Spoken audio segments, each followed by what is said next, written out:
ಸ್ಟೇಟ್ಮೆಂಟಲ್ಲಿ ಒಂದು ನಿಮಿಷ. ಕೇಂದ್ರ ಸರ್ಕಾರ ಯಾವುದೇ ಹಣ ಕೊಡ್ತಾ ಇಲ್ಲ ಇದು. ಅಲ್ಲ, ಅಂಕಿಅಂಶಗಳ ಪ್ರಕಾರ ಸಿಗುತ್ತೆ ಸರ್. ಈಗ ಈ ರಾಜ್ಯಕ್ಕೆ ಅತಿ ಮುಖ್ಯವಾದದ್ದು ಶಿಕ್ಷಣ ಮತ್ತು ವೈದ್ಯಕೀಯ ಮೆಡಿಕಲ್.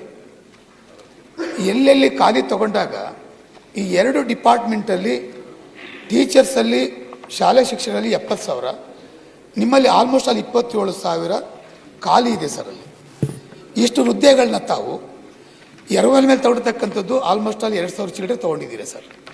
ಬಾಕಿ ಹುದ್ದೆಗಳು ಖಾಲಿ ಇದೆ ಸರ್. ಖಾಲಿ ಇರ್ತಕ್ಕಂಥದ್ದನ್ನು ನೀವು ತಗೊಳ್ಬೇಕಾದ್ರೆ ಲಾಸ್ಟ್ ಸೆಷನ್ನಲ್ಲಿ ತಾವು ಇದನ್ನು ಭರ್ತಿ ಮಾಡ್ಕೊಳ್ತಿರ್ತಕ್ಕಂಥ ಮಾತನ್ನು ತಾವು ಆಶ್ವಾಸನೆ ಕೊಟ್ಟಿದ್ದೀರಿ ಸರ್. ಈಗ ತಾವು ಹೇಳ್ತಾ ಇದ್ದೀರಿ 28/10/2024 ನಡೆದ ಸಚಿವ ಸಂಪುಟ ಸಭೆಯಲ್ಲಿ ತೆಗೆದುಕೊಂಡ ನಿರ್ಣಯದಂತೆ ಅದನ್ನ ಏನು ಮಾತು ಕೊಟ್ಟಿದ್ದೀರಿ, ತಗೊಳ್ತೀನಿ ಅಂತ ಮಾತು ಕೊಟ್ಟಿದ್ದೀರಿ ಸರ್, ಅದನ್ನು ತಗೊಂಡಿಲ್ಲ ಸರ್. ಈಗಾದರೆ ಸರ್ ಈ ಇಲಾಖೆಯಲ್ಲಿ ನೀವು ಆರೋಗ್ಯವನ್ನು ಕೊಡತಕ್ಕಂಥದ್ದು ಹೇಗೆ ಸರ್? ಇವತ್ತು ನಾವೆಲ್ಲ ಕಡೆ ನೋಡ್ತಾ ಇದ್ದೀವಿ ಸರ್. ಈಗ ತಾವು ನಗರ ಪಾಲಿಕೆ ಮಾನ್ಯ ಸಭಾಪತಿಗಳೇ ನಗರ ಪಾಲಿಕೆನಲ್ಲೂ ಕೂಡ ಇವತ್ತು ಆಸ್ಪತ್ರೆಗಳನ್ನ ಮಾಡಿದ್ದಾರೆ. ಸರ್ಕಾರಿ ಕಾಲೇಜುಗಳಿವೆ, ವೈದ್ಯಕೀಯ ಕಾಲೇಜುಗಳಿವೆ.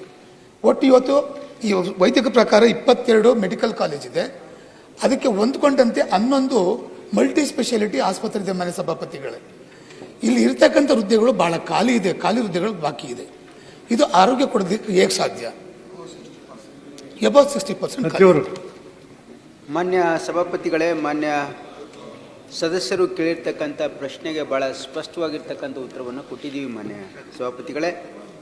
ಮಾನ್ಯ ಸದಸ್ಯರ ಕಳಕಳಿಯನ್ನು ನಾನು ಅರ್ಥ ಮಾಡ್ಕೊಳ್ತಾ ಇದ್ದೀನಿ. ನಮ್ಮ ಇಲಾಖೆಯಲ್ಲಿ ಮೆಡಿಕಲ್ ಕಾಲೇಜ್ಗಳಲ್ಲಿ 21,860 ಪೋಸ್ಟ್ಗಳು ಸ್ಯಾಂಕ್ಷನ್ ಆಗಿದೆ.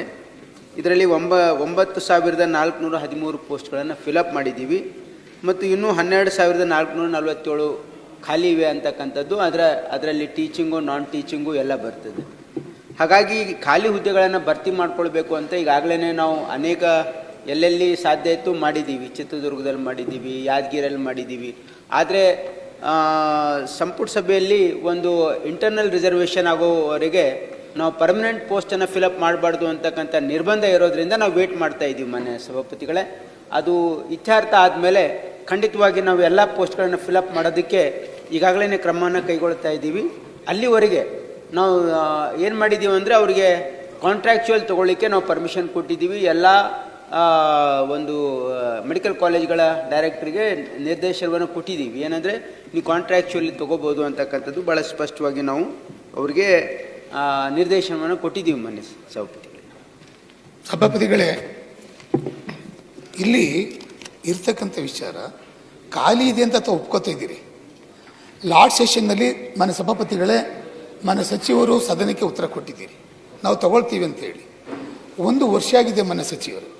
ಇವತ್ತು ನಿಮ್ಮ ಖಾತೆ ವೈದ್ಯಕೀಯ ಶಿಕ್ಷಣ ಮತ್ತು ಆರೋಗ್ಯ ಮತ್ತು ಕುಟುಂಬ ಕಲ್ಯಾಣ, ಈ 2 ಇಲಾಖೆಗಳು ತಮಿಳುನಾಡು ಮತ್ತು ಆಂಧ್ರದಲ್ಲಿ ಈ 2 ಇಲಾಖೆಗಳನ್ನ ಒಗ್ಗೂಡಿಸಿ ಅಲ್ಲಿರ್ತಕ್ಕಂಥ ತಂತ್ರಜ್ಞಾನವನ್ನು ಉಪಯೋಗಿಸ್ಕೊಂಡು ಅಲ್ಲಿರ್ತಕ್ಕಂಥ ಡಾಕ್ಟರ್ನ ಉಪಯೋಗಿಸ್ಕೊಂಡು ಇವತ್ತು ಸಾರ್ವಜನಿಕರಿಗೆ ಆರೋಗ್ಯ ಸೇವೆಯನ್ನು ಕಲ್ಪಿಸ್ತಾ ಇದೆ 2 ರಾಜ್ಯಗಳು.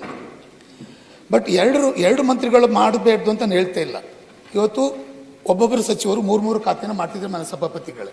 ನನ್ನ ಕಳಕಳಿ ಏನಂತಂದರೆ, ಇವತ್ತು ಆರೋಗ್ಯ ಮತ್ತು ಕುಟುಂಬ ಕಲ್ಯಾಣ ಇಲಾಖೆಯಲ್ಲಿ 120 ತಜ್ಞರು ಮತ್ತು ಸಾಮಾನ್ಯ ಕರ್ತವ್ಯಾಧಿಕಾರಿ 100 ಅಧಿಕಾರಿಗಳನ್ನು ಮಾನ್ಯ ಆರೋಗ್ಯ ಸಚಿವರು ಇಷ್ಟು ಖಾಲಿ ಇರೋದನ್ನು ಒಪ್ಕೊಂಡು ಬಡವರ ಚಿಕಿತ್ಸೆ ಕೊಡಲಿಕ್ಕೆ ಹೇಗೆ ಸಾಧ್ಯ ಅಂತಕ್ಕಂಥದ್ದು ನಾನು ಕೇಳಬಯಸ್ತೇನೆ. ಒಂದು ಮಾನ್ಯ ಸಭಾಪತಿಗಳೇ, ಇದರಿಂದ ಯಾವುದೇ ಚಿಕಿತ್ಸಾ ವ್ಯವಸ್ಥೆಯಲ್ಲಿ ತೊಂದರೆ ಆಗಿಲ್ಲ. ಇಲ್ಲಿ ಮೋಸ್ಟ್ ಆಫ್ ದ ಪೋಸ್ಟ್ ಏನಿದೆ ಇದು ನಾನ್ ಟೀಚಿಂಗ್ ಪೋಸ್ಟ್ ಇದೆ, ಅಂದರೆ ಡಾಕ್ಟರ್ಸ್ ಅಲ್ಲದೆ ಇರ್ತಕ್ಕಂಥ ಹುದ್ದೆಗಳಿವೆ. ಹಾಗಾಗಿ ನಮ್ಮ ಈ ಎಲ್ಲ ಮೆಡಿಕಲ್ ಕಾಲೇಜ್ಗಳಲ್ಲಿ ಎಲ್ಲೂ ಕೂಡ ಚಿಕಿತ್ಸೆ ಕೊಡೋದ್ರಲ್ಲಿ ಯಾವುದೇ ತೊಂದರೆ ಇಲ್ಲ.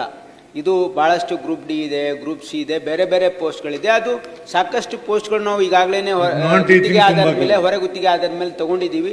ಎಲ್ಲಿಯೂ ಕೂಡ ನಮಗೆ ಆ ಮೆಡಿಕಲ್ ಎಜುಕೇಷನಲ್ಲಿ ಮಕ್ಕಳಿಗೆ ಪಾಠ ಹೇಳೋದ್ರಲ್ಲಾಗಲಿ ಅಥವಾ ಆಸ್ಪತ್ರೆಗೆ ಬರ್ತಕ್ಕಂಥ ರೋಗಿಗಳಿಗೆ ಚಿಕಿತ್ಸೆ ಕೊಡೋದ್ರಾಗಲಿ ಅದರಲ್ಲಿ ಯಾವುದೂ ಅಂತ ಏನು ವ್ಯತ್ಯಾಸ ಕಂಡು ಬಂದಿಲ್ಲ ಮಾನ್ಯ ಅಧ್ಯಕ್ಷರೇ. ಆದರೆ ಮಾನ್ಯ ಸದಸ್ಯರು ಕಳಕಳಿ ಹೇಳಿರ್ತಕ್ಕಂಥದ್ದು ನಿಜ. ನಾವು ಕಳೆದ ಅಧಿವೇಶನದಲ್ಲೇ ನಾವು ಹೇಳಿದ್ವಿ ಭರ್ತಿ ಮಾಡ್ಕೊಳ್ತೀವಿ ಅಂತೇಳಿ. ಆದರೆ ಈಗ ಅದೊಂದು ನಿರ್ಬಂಧ ಇರೋದು ಮಾನ್ಯ ಸದಸ್ಯರಿಗೆ ಕೇಳಿಸ್ಕೊಳ್ಳಿಲ್ಲ ಅನ್ಕೊಳ್ತೀನಿ. ಯಾಕಂದರೆ ಈಗ ಒಂದು ರಾಜ್ಯದಲ್ಲಿ ಈಗ ಆ ಒಳ ಮೀಸಲಾತಿ ಬಗ್ಗೆ ನಿರ್ಣಯ ಆಗೋವರೆಗೆ ಯಾವುದು ಪೋಸ್ಟು ರಿಕ್ರೂಟ್ಮೆಂಟ್ ಮಾಡಬಾರ್ದು ಅಂತ ನಿರ್ಬಂಧ ಇರೋದ್ರಿಂದ ವೇಟ್ ಮಾಡ್ತಾ ಇದೀವಿ. ಅದಾದ ತಕ್ಷಣ ಖಂಡಿತವಾಗಿ ಮಾಡೋಕ್ಕೆ ನಾವೆಲ್ಲ ಕ್ರಮನ ಕೈಗೊಳ್ತೀವಿ.